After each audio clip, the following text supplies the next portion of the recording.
Okay, so I've already copied the image I'm going to trace, and I'm going to go into Illustrator and choose paste and zoom out using Command minus. And in fact, I'm going to change the size of the artwork, clicking on the corner point, holding the shift key down, clicking on this corner point, holding the shift key down to keep everything in proportion, to keep the aspect ratio the same. And now my artwork fits, and I'm going to zoom in. One of the things I often do before I really draw anything is save my file, save as, and I'm going to save it as Ohm, and I will just let it go in that folder. Now it's on the layer, so I'm going to find my layers panel, window, layers, and double click on this layer, and I'm going to want to dim it. I want to dim this layer, so I want to double click on this part. There we go. And I'm going to dim it to 50%. That just makes it look a little lighter. And I'll add a new layer for the actual drawing, and I'll lock the layer for this artwork. And the first thing I will draw is the Ohm symbol itself.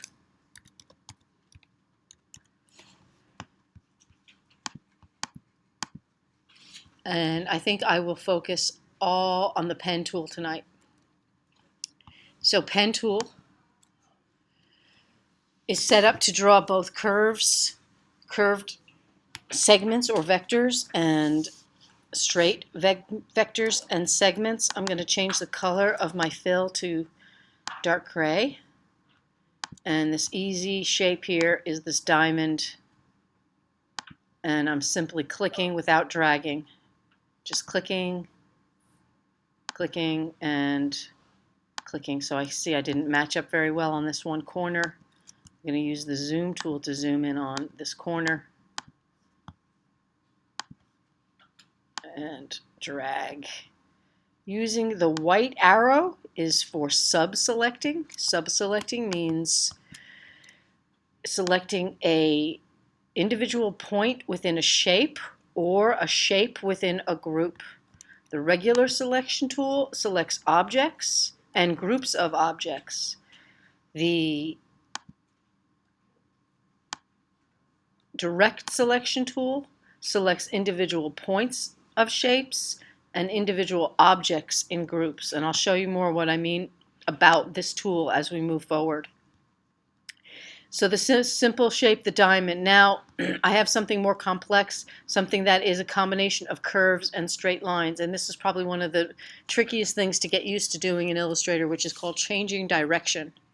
So I'm starting in a straight direction, and then I'm coming down to where I think the bottom of the curve is, and I'm clicking and dragging approximately a third of the entire length of the curve. Now the third is measured from the anchor point here to the end of a direction handle. So I think that one anchor point to this direction handle is approximately a third of this whole curve's distance. And if I pull that out accurately, when I put the point up here, it should actually, if I drew the amount of drag at a third, which is a guess, it will actually pretty much self-fit the curve, which was a good guess this time. Now it looks like it's flipping it over the shape because it thinks it wants to fill in a clockwise direction, and now it's going to come back around. And if I again try to find this deepest part of this curve, and I click and I drag approximately a third of the entire curve, which that looks about right, and come back up to the original point and just drag up a little, fits pretty well. Direct selection tool, clicking on this bottom point and finding that I can pull out the first handle a little more to swell it, and that's looking good. Okay, so I'll save my file. Now, inside of the pen tool, there is an inference, and this inference is what you're seeing when you click and start to drag, I just messed that up. Let me try that again. Click and drag. Somehow I'm not doing it. Okay, I'm clicking and dragging now. There we go. And as I come around, see how it's inferring where the curve is going to go? But you want to use as few points as possible. So as I click and drag again, and it's kind of a one motion thing, this, from this point to this end, is approximately a third of here to here, or not. I have to drag this handle out a third as well. Now here comes the really ugly part. I'm actually going to try to click over here and turn this. I just clicked on this tiny arrow here so I can see this work in outlines instead of in fills. And now I want to make a straight line again, but it's not very obvious how to do that. In order to do that, I'm actually going to press the Option key. If you're on a PC, that's the Alt key. And then I'm going to click one time on this point to tell it to stop being a curve. That tool is actually called the Convert Anchor Point tool. It's in the pen tool, and I'll show you where it is, but I just accessed it with the key of Option. Again, that would be Alt on the PC. So I'm going to click here, and now I need to curve this little bit, and there's the inference coming around because I didn't pull a whole third. And if I try that, about a third, and then here again, see how nicely that's fitting? Because of this distance is approximately a third of this distance. And then again, I didn't pull, I just should have pulled. It's click and drag and click, and see it's now straight because I did not drag on that point. If I dragged on this point, it will try to curve that. I'm going to undo 2 steps. Try not to delete things also. Just do undo. So if I started to curve that for some reason, and if I try to put this one in here, it'll try to curve it. If I really thought this bump was supposed to be there, but I wanted this line straight, it's Option, click on the point, that turns it into an angular anchor point again, and then it would be a straight line. With the Sub-Select tool, I can come over here again, and if you're looking on screen, you'll see if I click on the pen tool itself, inside of this is this thing called the Anchor Point tool. I think of it as the Convert Anchor Point tool because it turns corners to curves and curves to corners. So if I click on this point, it's now no longer a curve point, it's a corner point. So if you look at a shape here, let's just come aside for a second here, such as this oval, which on all 4 sides, if you click on these points, has handles coming out that are approximately 1/3 of the entire curve, which is from here to here. 1, 2, 3 of these little pulls could fit within this curve here. That's the third part. This is, again, the Convert Anchor Point tool. So if I click on a curve point, it turns to a corner point. If I click and drag on a corner point, I can curve it. And that is why that's called the Convert tool. So you can convert them, and you can convert them back. But I don't need that shape, so I'll delete it. And spacebar for my hand tool, and back inside of the pen tool. This bar on the right side of the pen tools is the tear out bar. And that's helpful at times when you don't want to have to keep figuring out which tool to use. Now I'm going to actually start this next curve inside of this other curve, and I'm going to click and drag. I don't really think that was the right spot. I'm going to undo twice. I'm going to try it again. Click, and here, click and drag. It's a pretty far drag, and it's pretty close. Click and drag up. Click, press the hand tool, scoot over, click, click, and I'm coming down to here, the bottom of this curve, and drag. If it doesn't fit perfectly the first time, that's when I kind of come back around and fix things. Now I could attempt to draw this entire shape with one pen outline, but I'm not going to do that because it would be foolish to make it harder on myself. So that's the next piece I have. Again, spacebar to scoot this over. It makes the little hand tool. Direct selection tool, clicking on this line that where I don't fit, and I'm just kind of tightening this up. Sometimes you're going to need to drag out a handle or move an anchor point. And it's snapping. I'm getting a lot of snapping, so I'm going to go to view and I'm going to look here and see if I have some kind of weird snapping here. Show to grid, snap to point, snap to point. I don't know, is it snapping? Is it not snapping? I'm going to turn off snap to point. I hope that that just turned it off. And yeah, now it's really unclear to me whether it's on or off. So I'm going to try again here. I don't think it's snapping to a grid, but it does seem to be doing a little too much snapping. So when you're looking at your curves, you're trying to find the simplest way to draw your shape. The fewer the anchor points, the smoother the work is going to be. So you can do something like really wild like this, right? This is what my school kids, they like to do it like this, okay? They'll come around, right, and make this wreck, this train wreck looking thing here. Okay, and that's frightening. It's all bumpy. But then you can go into the pencil tool, and inside it is one called smooth tool. With smooth tool, you can kind of, do your best attempt to drag around it in the smoothing direction in which you would like it to be smoother. And what this is doing is it's trying, it has no idea really how to fit this curve, but it's trying to smooth it. So that's actually not too bad. If you run over that a few times, and then you go back to your direct selection tool and click, here this little handle kind of has to come down.